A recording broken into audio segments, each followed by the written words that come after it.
파라오의 시신을 만들 때는 팔이 이렇게 돼요. 이렇게. 캐리비안 베이가. 근데 요러고 내려가야 돼요. 미끄럼지. 캐리비안 베이 가지 마시고 오션월드 가세요. 갑자기. 오션월드는 괜찮아요. 오션월드는 이집트 스타일로 꾸며져 있어요.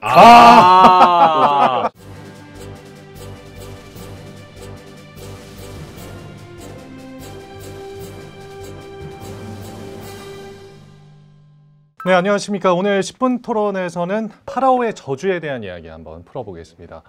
자, 오랜만에 이 두 분이 또 함께 나오셨습니다. 궤도님과 광민수 소장님, 안녕하세요. 반갑습니다. 네, 안녕하세요. 과학 커뮤니케이터 궤도입니다. 안녕하세요. 한국입상연구소의 광민수입니다. 사실 일사이프 제가 꽤 자주 오고 있는 것 같아요. 그런데 이집트 이야기는 그래도 꽤 오랜만이죠. 반갑죠. 예, 반갑습니다. 맞아요. 예. 파라오의 저주에 대해 일단 좀 설명을 좀 부탁드립니다. 기본적으로는 이제 투탕카멘이라고 하는 인물과 이제 관계가 이제 깊은 이야기이고요. 투탕카멘 무덤이 1922년에 영국의 고고학자 하워드 카터에 의해서 이제 발견이 되고 이제 3년에 걸쳐 가지고 발굴이 이루어져요. 투탕카멘이 이집트의 왕 중에 한 명이었죠. 그렇죠. 제가 알기로는 조금 약체 아닙니까? 실제 그 당시 상황을 보면은 사실 그렇게 중요한 파라오는 아니고요. 그러니까 힘이 없는 뭐 좀 속된 말을 사용하자면은 약간 듣보잡. 듣보잡이네. 근데 투탕카멘 너무 유명하잖아요. 그렇죠. 왜냐하면 이게 현대인들한테 그 이집트 파라오 3대장이 있어요. 투탕카멘, 클레오파트라, 람세스. 예. 그리고 여기에 약간 확장시키면 조금 더 아는 분들은 대피라미드를 만든 쿠프.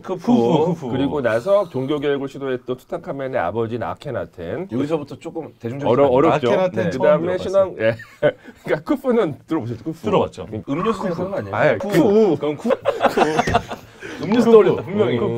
그래서 투탕카멘이 근데 왜 이렇게 유명해진 거죠? 그러니까 투탕카멘은 아까도 잠깐 말씀드렸지만, 그러니까 이집트의 어떤 정치적인 과도기에 잠깐 왕위에 올라섰던 젊은 왕이었고, 또 권력적인 측면에서도 일종의 허수아비 왕이었어요. 허수아비 왕 어렵군요. 예, 그러니까 실제 자기가 뭔가를 이제 주체적으로 결정한 그런 파라오라기보다는 다른 기득권 세력에 의해서 어쩔 수 없이 왕 역할을 하던 굉장히 이제 어린 파라오였고, 단종 같은 느낌. 맞아요. 단종이랑 되게 비슷한 면이 있어요.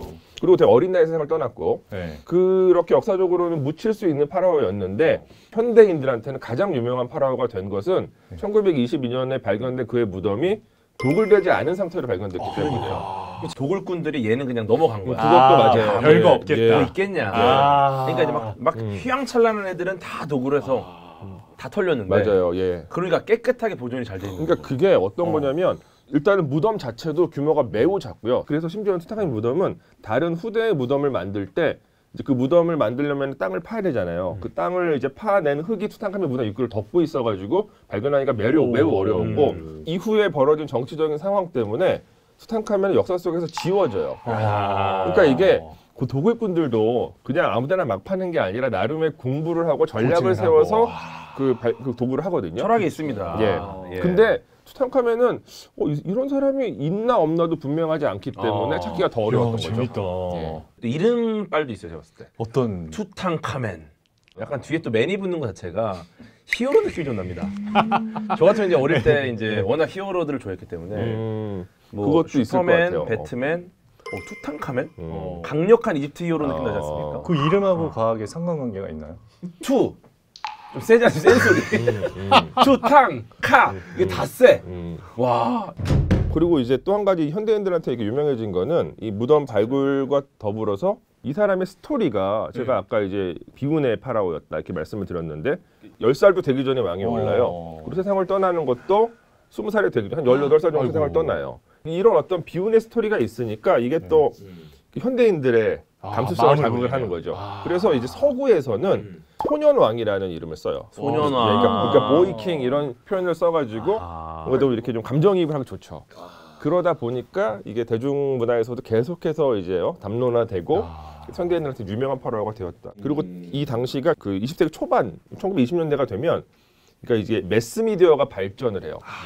그리고 이제 정보가 이제 생기기 때문에 이 정보를 통해서 투탕카멘의 발굴 소식이 전 세계, 그러니까 특히 서구 사회, 서구의 시민 사회로 그 소식이 되게 효과적으로 잘 전달이 되거든요. 이제 사진이 함께 찍혀서 왜냐하면 이때가 또 사진이 막 시작된 시대예요. 야, 타이밍이 보물들 막 찍어. 그렇죠, 그렇죠. 거의 처음 예. 드러난 것처럼 보이겠네요. 맞아요. 그러니까 이제 관심을 끌 수밖에 없고 이제 이런 어떤 분위기를 틈타 가지고 기자분들을 뭐 이제 어떤 분들은 약간 멸칭을 써가지고 부르는 아이고. 그게 있죠. 황색 저널리즘이라고 맞아요. 하죠. 예, 예. 저널. 그런 기자들도 그때도 있었던 것 같아요.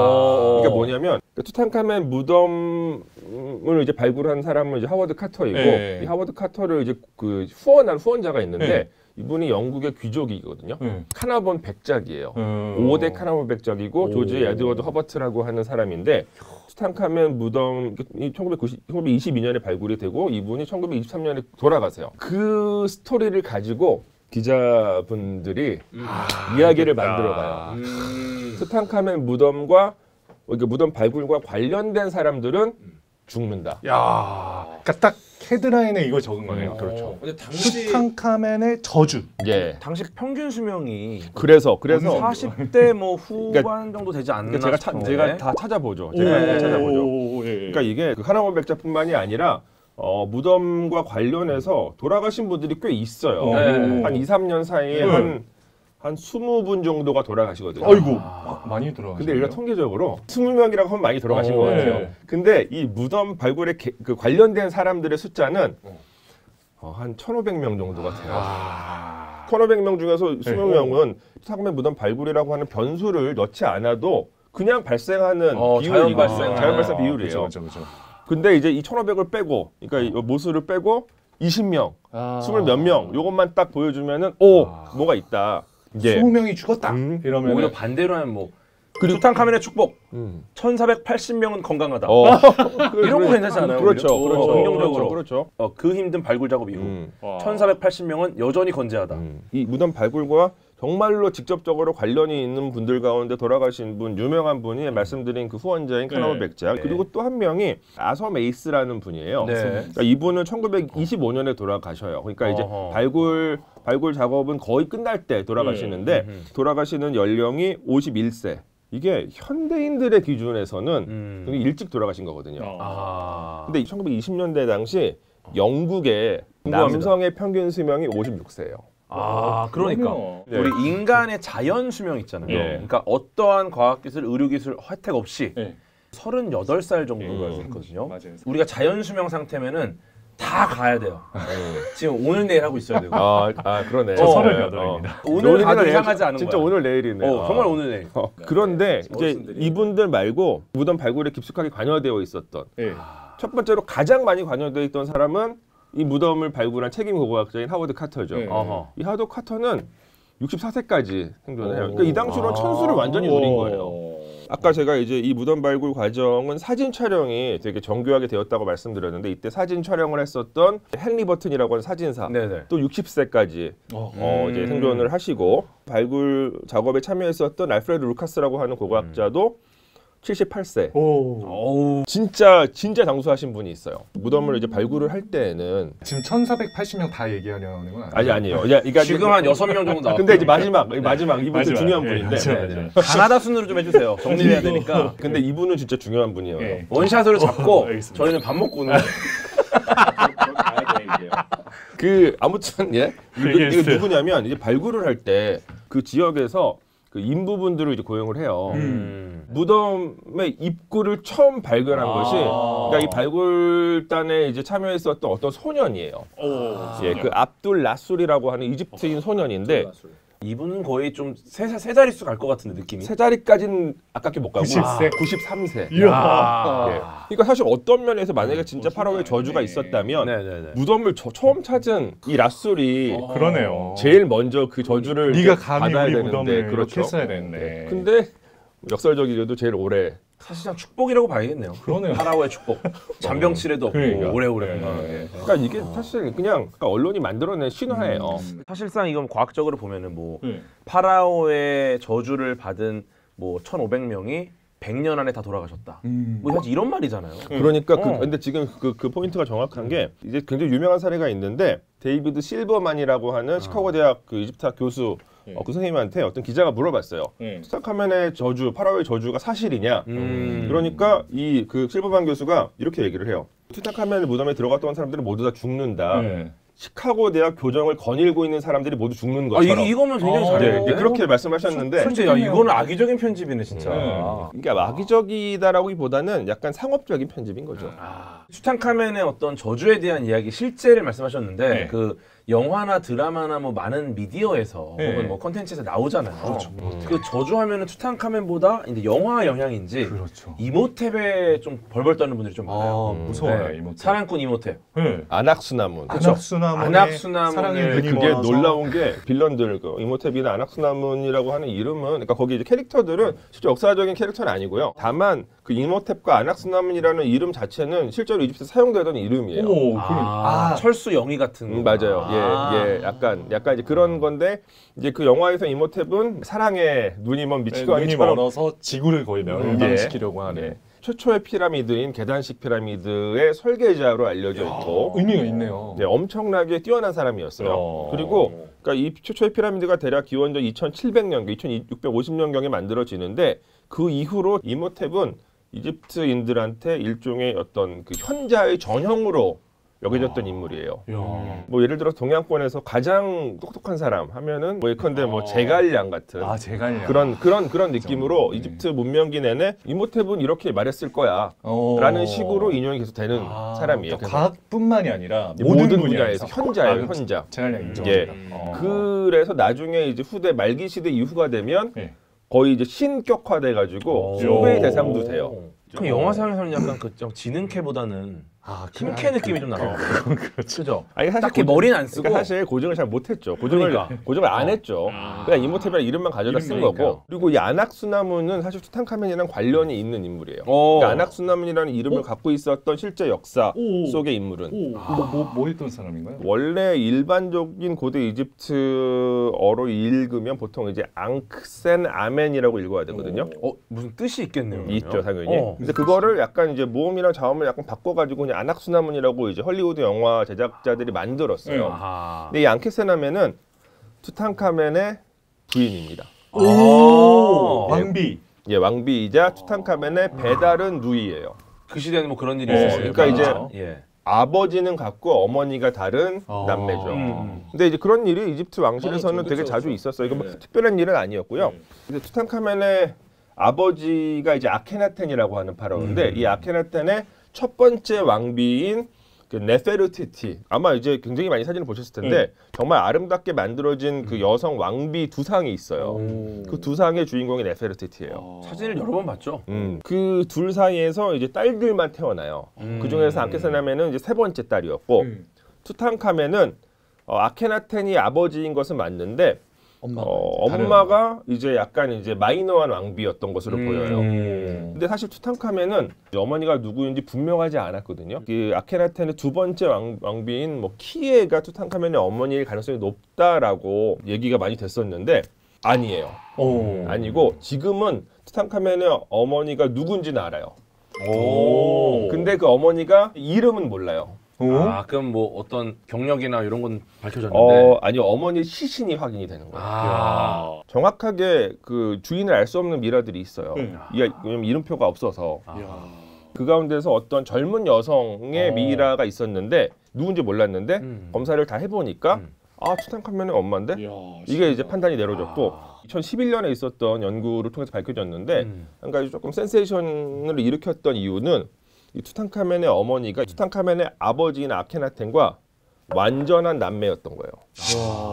그러니까 보통은 아까 이제 앙케나텐의 사례에서도 이제 그 제가 말씀드렸듯이 아버지는 같지만 어머니는 다른 남매들끼리 혼인하는 사례들은 많이 있는데 아버지와 어머니가 완전히 같은 남매가 혼인을 하는 사례는 그렇게 많지 않거든요. 정말 이집트 친남매. 완전 친남매죠. 친자간별하는 시스템. 요게 사실 되게 재밌는데 유전자는 굉장히 복잡합니다.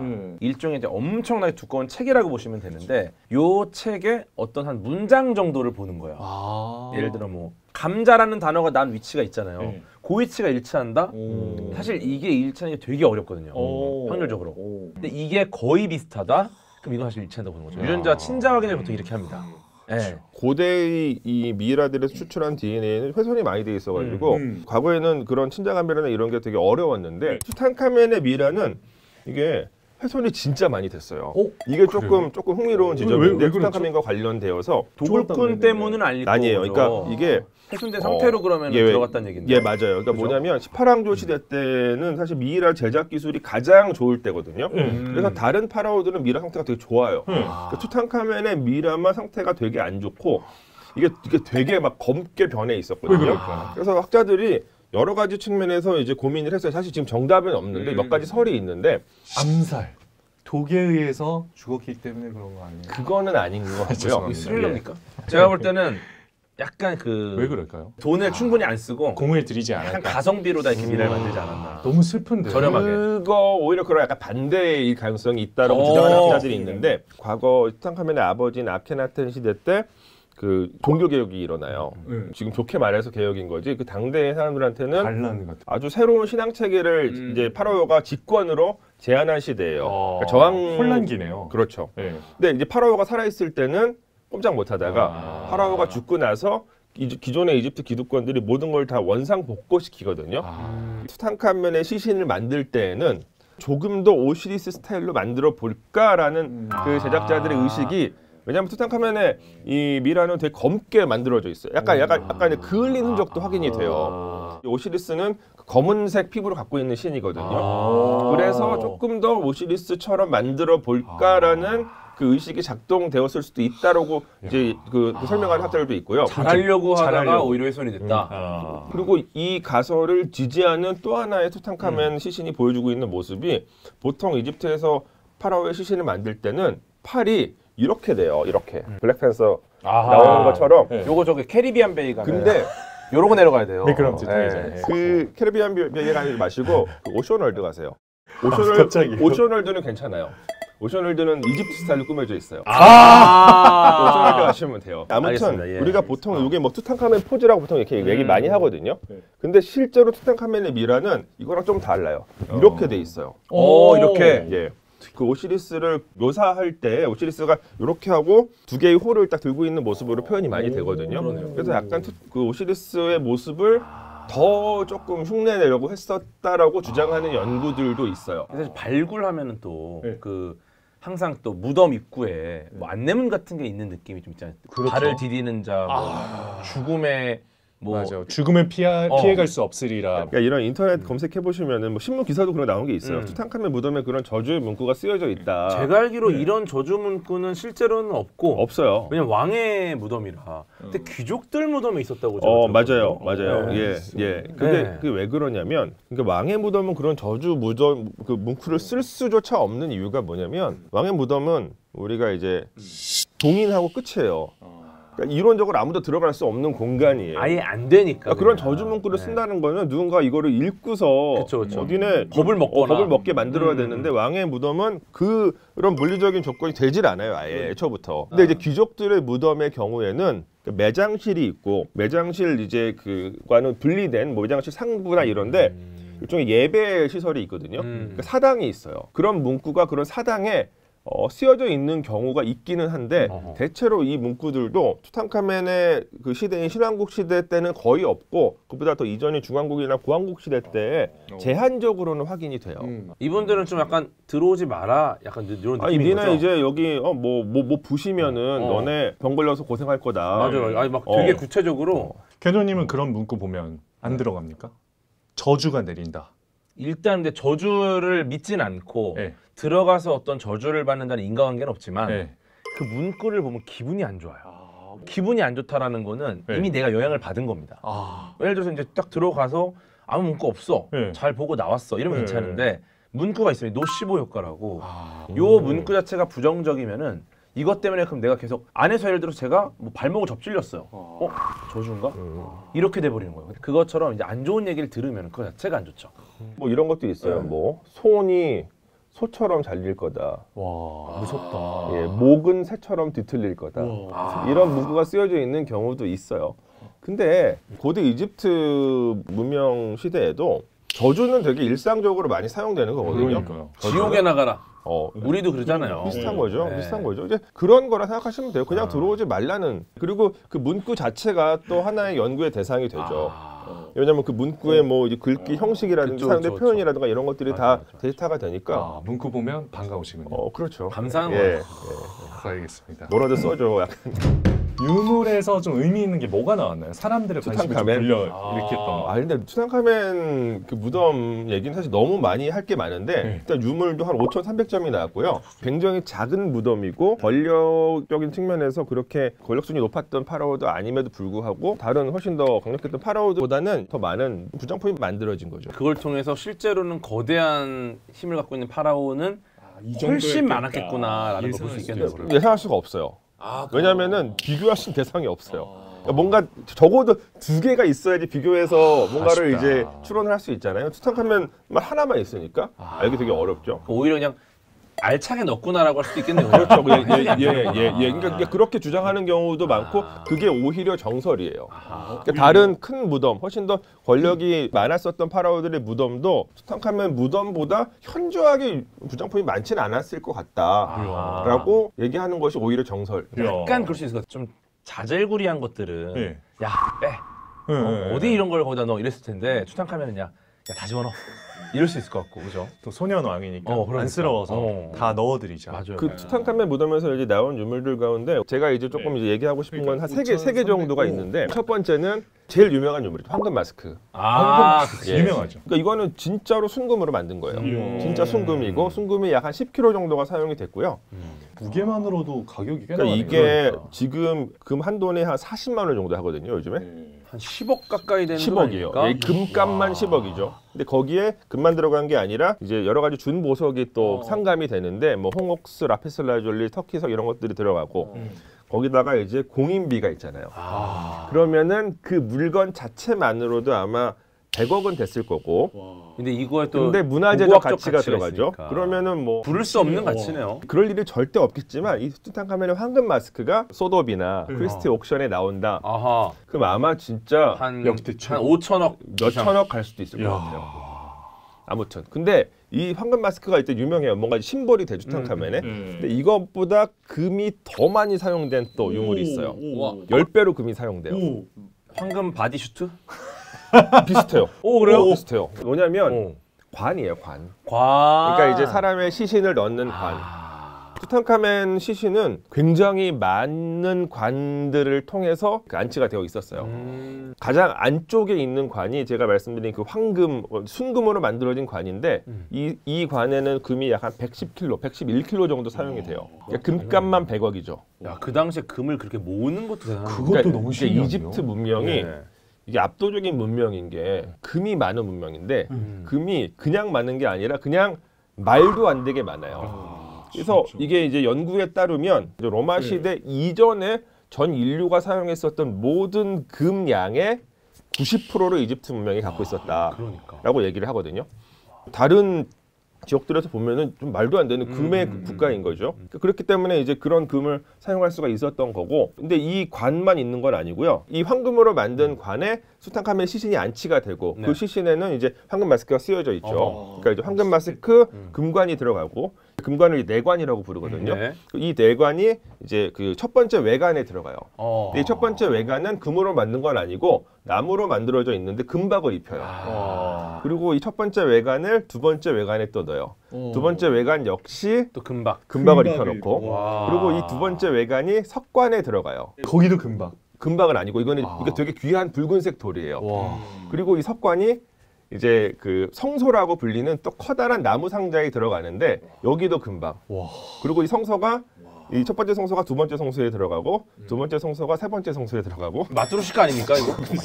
세 번째 성소가 네 번째 성소에 들어가고 그러니까 이제 따지면은 이제 황금 마스크, 내관, 외관, 석관, 성소, 무덤. 와. 그러니까 총 10겹으로 시신을 이제 보관을 하고 있었던 거죠. 그 정도로 화려하게 이제 매장이 되었고 그 세 번째 유물은 이거는 진짜 조금 그 우리가 감정이입을 할 수 있는 귀하게 몇 겹의 관으로 또 보관을 하고 있는 머리카락 한 뭉치가 나왔어요. 머리카락이요? 머리카락이 보물인가요? 지금 현대 사회에서 중요하긴 해요. 아 DNA를 또 아니 일단은 저 자꾸 빠지니까. 그 당시에도 굉장히 신성시했군요. 신성시라기보다는 그렇게 보관한 이유는 알 수 없어요. 왜냐하면 다른 비교 대상도 없고 구체적인 기록도 없기 때문에. 근데 이 머리카락이 누구의 머리카락이냐? 투탕카멘 할머니의 머리카락이에요. 그러니까 아마도 이 사람은 그 이제 할머니를 되게 그리워했었던 것 같아요. 할머니 손에 자랐나 보다. 할머니는 이제 티에라고 하는 왕비인데 아메노티프 3세의 부인이자 아케나텐의 어머니예요. 투탕카멘의 할머니고. 그러니까 아마 어렸을 때 궁정에서 왕자로 자랄 때 할머니가 되게 예뻐하셨었고 근데 돌아가신 이후에 이 할머니의 머리카락을 잘 간직을 하면서 이제 할머니를 그리워하다가 투탕카멘이 죽고 나서 투탕카멘이 소중하게 여기던 물건이니까 그 물건이 부장품으로 사용되었을 가능성이 높다 이렇게 보통 이제 생각을 하죠. 유품처럼. 진짜 그렇죠. 감성적인 이제, 인물이었네요. 이제. 야. 그리고 실제 그러니까 이 머리카락이 정말 할머니의 머리카락인 것으로 확인이 돼요. 아, 유전자 검사. 네, DNA 검사 통해서. 왜냐하면은 그 티의 왕비의 미라도 확인이 되니까. 와, 근데 보존을 잘했나 보다. 진짜. 머리카락은 사실은 관리하기 되게 어렵거든요. 근데 이집트의 미라들을 보면은 머리카락이 다 남겨져 있어요. 그 티의 왕비의 시신은 되게 머리카락이 풍성한 여성의 미라예요. 투탕카멘의 무덤을 통해서 이렇게 보물도 나오고 예. 그 모든 것들이 맞물려가지고 이제 뭐 저주에 대한 이야기가 나온 것 같은데 나중에는 과학자들이 구체적으로 조사를 해봤다면서요? 예. 그러니까 이게 서구 사회에서 굉장히 널리 유통되는 담론이다 보니까 파라오의 저주는 나중에 이제 과학자들이 저주의 실체를 밝히기 위해서 굉장히 많은 노력들을 해요. 그래서 몇 가지 또 설들이 이제 제안이 되는데 뭐 첫 번째는 투탕카멘 그러니까 무덤 고대의 무덤 속에는 곰팡이나 균이나 박테리아 같은 것들이 존재할 수밖에 없고 그 무덤을 개방하는 순간 그게 사람의 호흡기로 들어가서 사람의 건강에 악영향을 끼칠 수 있다라는 연구들이 있는데 이거는 사실은 실제 하는 위협이에요. 고고학자들이 조사할 때. 이거는 실제로 꽤나 많이 관심을 갖고 있는 주제인데 예를 들어 온난화가 심해잖아요. 그 온난화가 심해지면 문제가 뭐냐면은 그 얼었던 지역이 맞아요. 녹습니다. 그런데 극지방이나 좀 고위도 지방으로 가면은 그 당시에는 완전히 꽁꽁 얼어서 절대 나올 수 없는 것들, 뭐 미생물이나 이런 것들이 그렇죠. 온난화로 지구의 평균 온도가 올라가면서 녹으니까 얘네가 나오는데 얘네가 너무 오래전 거라 지금은 약간 잊혀진 애들인 거예요. 그러니까 사실 얘네들을 대비할 수 있는 수단이 과연 지금 있는가 이런 고민을 하는 분들도 계세요. 그 정도로 이제 어떻게 보면은 오래전에 고대 박테리아, 뭐 미생물, 뭐 이런 균들에 대해서는 조금 위협을 느끼는 그렇죠. 부분이 있어요. 오히려 그 무덤 안에 있을 때는 밀폐되어 있었으니까 그쵸, 그쵸. 밖에 안 나왔지만 네. 과거에 그 박테리아나 균들이 나오게 되면 영향을 줄 수 그렇죠. 있는 왜냐면 게 지금 우리는 걔네들에 대한 면역 체계를 맞아요. 잊었으니까. 만약에 투탕카멘 무덤을 예로 든다면 투탕카멘 무덤은 지금으로부터 3,300년 정도 전의 무덤이에요. 3,300년 전에 존재했었던 박테리아와 지금 우리가 접하고 있는 박테리아는 굉장히 많이 다를 다르죠. 거거든요. 많이 다르죠. 그 사이 굉장히 많이 변형이 그러니까 이 박테리아 같은 건 훨씬 더 생애주기가 그러니까 짧죠. 짧으니까 훨씬 많이 진화를 맞아요, 하잖아요. 맞아요. 네. 그런 측면에서 지금 현대인들은 전혀 대비할 수 없는 그런 부분일 수도 있죠. 결국 우리의 면역 체계는 내가 싸워본 놈에 대한 걸 정보를 갖고 들어왔을 때 대응하는 건데 3,300년 전에 애가 나오면은 처음 보는 놈이죠. 그리고 최근에는 이 오래된 고대의 무덤 속에 그 방사능 수치가 좀 높게 나온다라고 하는 그 연구들이 있어요. 저는 이거 굉장히 일리 있다고 보는 게 물론 저주라는 것 자체가 이제 어떤 트릭이라는 걸 우리가 알았지만 알 수 없는 이유로 뭐 아파서 병에 걸려서 죽었다. 이거는 사실 방사능 물질, 방사선이나 뭐 이런 것들이 우리 몸에 닿으면은 안 좋은 일이 벌어질 수 있거든요. 근데 이게 즉각적인 반응은 아니고 또 시간이 걸려요. 사실 이제 방사선이라는 게 처음 밝혀진 거는 1895년쯤 돼요. 얼마 안 됐죠. 네, 독일의 렌트겐이라는 분이 처음으로 이제 방사선의 이게 뭔지를 밝혀낸 거죠. 네. 그 이후에도 사실은 뭐 이제 우라늄이 발견되고 큐리 부부가 이제 뭐 라듐을 발견 이런 것들이 있는데 요 과정에서는 사실 어떻게 보면은 방사선의 정체는 알았지만 이거를 오래 쬐면은 뭐 좀 안 좋을 수 있다라던가 혹은 그것조차 모르고 이제 그런 것들을 발견했다라던가 이런 것도 좀 가능하지 않을까라는 좀 생각이 있어요. 최근에 이제 논문이 하나가 이제 2024년이에요. 올해 나온 논문이 있는데 2024년. 예, 그러니까 뭐 파라오의 저주를 과학적으로 밝히겠다라는 목표를 갖고 있는 논문인데 여기서 주장하는 거는 뭐냐면 고대 이집트의 무덤에서는 그 라돈의 수치가 되게 높게 나온다. 라돈도 이 방사능 많이 나오는 물질 아니에요? 그럼요. 우리 라돈 침대 사태가 있었잖아요. 그렇죠. 라돈 간단히 설명을 드리자면은 보통 이제 우리가 방사선, 알파선이 이제 라돈에서 나오는데 이거는 사실 피부를 뚫지는 못합니다. 근데 문제는 뭐냐? 우리 몸 안으로 들어오면은 얘네가 피부는 뚫지 못하지만 우리 세포를 직접 만나게 되면 내부에서 내부 피폭에는 굉장히 강력합니다. 근데 이제 라돈이라는 게 그 무서운 게 뭐냐면은 기체 상태로 존재해요. 네. 그러면 호흡을 통해서 그렇죠. 들어오시겠네요. 내부 피폭이 쉽죠. 네. 그런 측면에서 봤을 때 내부 피폭이 된다라는 거는 가능성이 좀 있긴 할 것 같아요. 그러면 이게 바로 저주 아닙니까? 저는 밀폐되어 있는 고대 무덤 속에서 라돈의 수치가 높게 나는 건 당연하다고 생각을 하고요. 밀폐되어 있었으니까.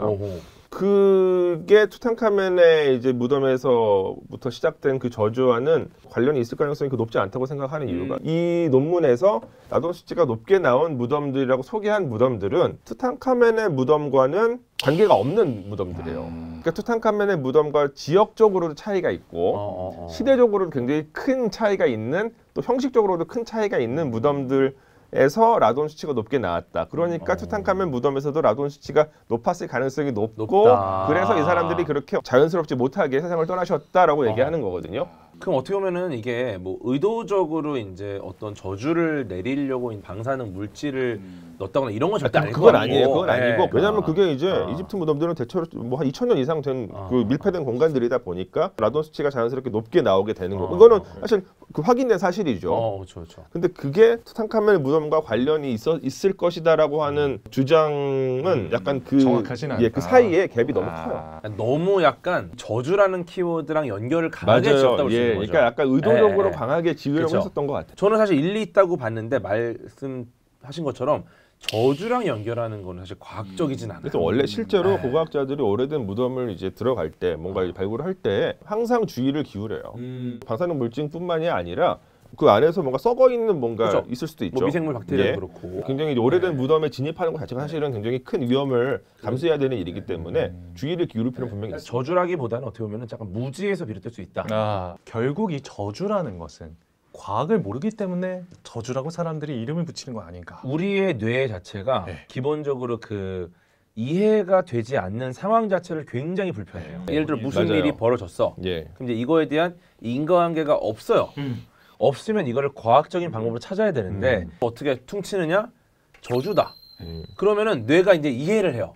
아 저주구나. 맞아요. 그럼 마음이 편안해지는 거야. 그래서 사실 투탕카멘 파라오의 저주라는 담론이 저는 뭐 완전 사실 무근이 도시 괴담이라고 생각을 하지만 이런 것들이 좀 도움이 돼요. 왜냐하면 이제 사람들이 관심을 끌어올 수 있죠. 저주 하면서 이제 봤는데 맞아. 아니구나 이렇게 되는. 아마 여기도 저주 보고 클릭하신 분들이 맞아. 있을 겁니다. 이 영상 자체가 이미 아이, 똑같아요. 그러니까 이미, 우리가 하는 행동이. 그렇지. 우리가 하는 맞아, 행동이 파라오의 저주야. 그러니까 이게 저한테 처음에 섭외 오셨을 때 보니까 투탕카멘 그럼 저 이제 뻔하죠. 저주. 그럼 나는 이걸 역시 부정해야겠다. 아하. 뭐 그러면 되겠다라고 생각을 하고 왔죠. 근데 보고 나면은 또 이제 많은 분들이 얻어가시겠지만 그렇죠. 다음에 또 저주 아니야. 또 클릭해. 아니, 맞아요. 네, 맞아요. 딱 그거. 그러니까 보고 나도 아니야 뭐가 있을 거야. 그쵸. 아마 이렇게 생각하시는 분들이 계속. 상당히 많을 거예요. 계속. 그리고 오늘 저주를 클릭해서 소년 왕의 슬픈 이야기, 할머니를 사랑했던 그러니까요. 알게 되지 않았습니까? 근데 저는 사실 저주 얘기 빼고 그냥 투탕카멘 얘기만 해도 할 얘기가 되게 많아요. 왜냐하면 투탕카멘의 이 시대가 투탕카멘의 아버지 아케나텐 진짜 이집트 역사 속에 제일 특이한 사람이거든요. 맞아요. 그러니까 뭐 이 아버지와 투탕카멘과 그리고 투탕카멘 이후에 이루어지는 정치적인 변동기 그리고 투탕카멘이 예기치 않게 일찍 죽음으로써 사실 우리 죽음에 대한 얘기도 못했잖아요. 지금 일찍 죽음으로써 득을 본 사람이 또 한 명 있어요. 일종의 득을 본 사람. 누구냐? 람세스.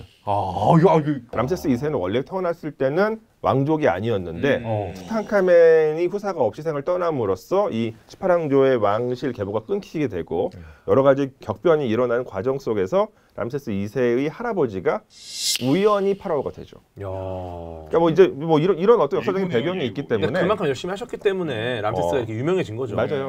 그 얘기 재밌네요. 그 얘기는 100시간 토론에서 한번. 알겠습니다. 예. 100시간 토론은 뭐예요? 우리 원래 10시간 토론이에요?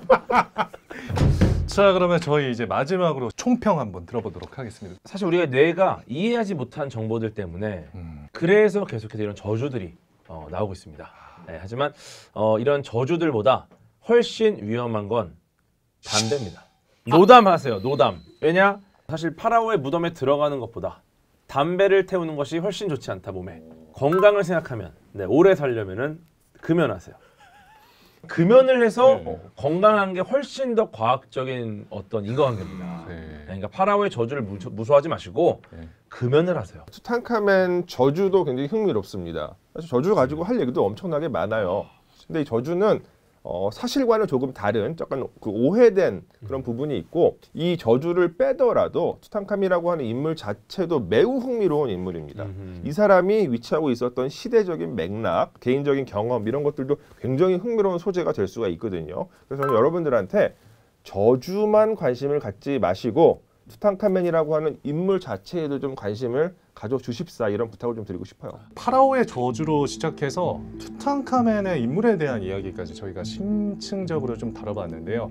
여러분들께서 보시는 이 파라오의 저주는 어떤지 저희 14F 10분 토론 댓글창은 언제나 열려 있으니까 마음껏 댓글 달아주십시오. 그럼 여기서 마무리하도록 하겠습니다.